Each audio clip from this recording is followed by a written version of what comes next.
महाराष्ट्र राज्य का 65वां स्थापना दिवस आज राज्य भर में मनाया जा रहा है। इस मौके पर सरकारी स्तरों और विभिन्न मुख्यालयों में कार्यक्रमों का आयोजन किया गया। वहीं मान्यवरों के हाथों ध्वजारोहण कर संयुक्त महाराष्ट्र आंदोलन के लिए अपने प्राणों की आहुति देने वाले शहीदों को श्रद्धांजलि अर्पित की गई। महाराष्ट्र दिवस और विश्व कामगार दिवस पर आज राज्य भर में कार्यक्रमों का आयोजन किया गया। इस मौके पर महाराष्ट्र आंदोलन के लिए अपने प्राणों की आहुति देने वाले शहीदों को याद किया गया। वहीं विश्व निर्माण में कामगारों के अमूल्य योगदान के लिए उन्हें नमन किया गया।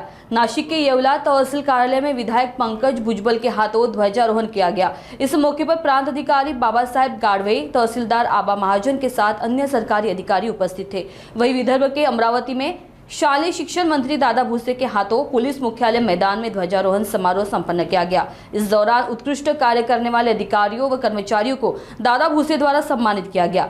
साथ ही अमरावती शहर पुलिस बल के पुलिस कर्मियों द्वारा पथ संचालन कर सलामी दी गई।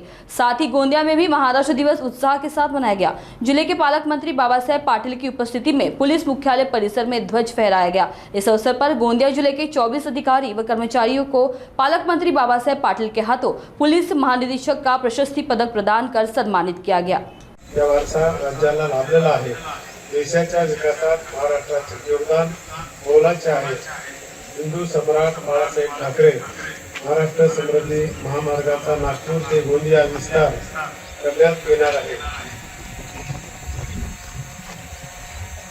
गोंदिया ते बल्लारशा या नवीन रेल्वे मार्गाचे निर्माण होणार असल्याने गोंदिया जिल्ह्याच्या विकासाला गती प्राप्त होणार आहे। राष्ट्रीय पंचायत राज पुरस्कारामध्ये जिल्ह्यातील सडक अर्जुनी तालुक्यातील 6 ग्रामपंचायतीने हवामान कृषी विशेष पंचायत पुरस्कार वर्ष 2023-24 करता देशात प्रथम क्रमांक पटकावून राज्याचा गौरव वाढविला आहे। तसेच जानेवारी ते डिसेंबर 24 या कालावधीत राष्ट्रीय क्षयरोग दूरीकरण कार्यक्रम अंतर्गत जिल्ह्याने उत्तम कामगिरी केल्याबद्दल राष्ट्रीय क्षयरोग नियंत्रण कार्यक्रमात गोंदिया जिल्हा राज्यात प्रथम ठरला। हे जिल्ह्यासाठी गौरवाची बाब आहे।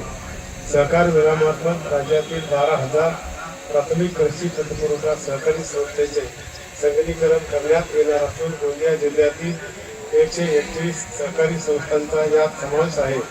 जिल्ह्यातील नागरिकांना ऑनलाईन सुविधा पुरवण्याकरिता 79 सेवा सहकारी संस्थेकडे CSC सेंटरची कामकाज प्रत्यक्षात सुरू झालेले आहे। राज्यातील शेतकऱ्यांना 2 लाख रुपयापर्यंतचे कर्ज माफ करणारी महात्मा फुले ज्योतिराव फुले शेतकरी कर्जमुक्ती योजना आपल्या जिल्ह्यात यशस्वीपणे राबवली आहे। या योजनेत आतापर्यंत 23,000 शेतकऱ्यांना 73 कोटी 63 लाख रुपयांचा लाभ देण्यात आला आहे। गोंदिया जिल्हा धान उत्पादन जिल्हा म्हणून प्रसिद्ध आहे। शासकीय आधारभूत किंमत धान खरेदी योजनेअंतर्गत खरीप पणन हंगाम 2024-25 मध्ये 189 धान खरेदी केंद्रामार्फत 78,354 शेतकऱ्यांना 24,27,572 क्विंटल धानाची खरेदी करण्यात आली। जिल्ह्यात आतापर्यंत 560 कोटी 47 लाख रुपये 92,000 रुपयांचे अदा करण्यात आले आहे। प्रधानमंत्री किसान सन्मान निधी योजनेअंतर्गत शेतकऱ्यांना प्रति वर्षी 6,000 रुपये 3 टप्प्यामध्ये प्राप्त होत असून या योजनेचा 19वा हप्ता माननीय पंतप्रधान यांच्या हस्ते 24 फेब्रुवारी रोजी 25/2000 जिल्ह्यात 2,23,428 शेतकऱ्यांना वितरित करण्यात आला आहे।